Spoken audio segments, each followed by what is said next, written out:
Kalau tengah tak ada mood nak masak, tak ada mood nak makan kan, masak lah masakan ni. Ikan masak tauco ni memang sangat best. Rasa dia yang pedas, manis, masin, masam tu memang sangat membangkitkan selera. Jom kita buat. Nina akan gunakan 2 jenis tauco ni, masin dan juga manis. Okey, Nina suka jenama tu sebab tak apa-apa nak masin sangat. Okey, kita lumur ikan ni dengan garam, lepas tu kita goreng dan kita start tumis.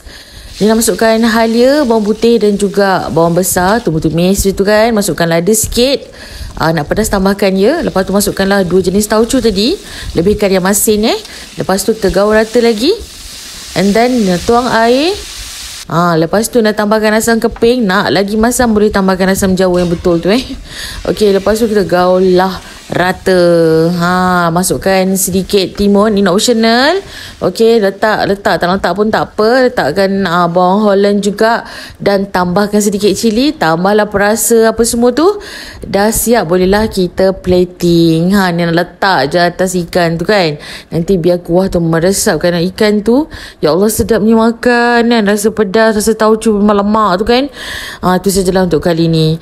Jangan lupa follow Nina kalau anda suka video ni. Bye bye.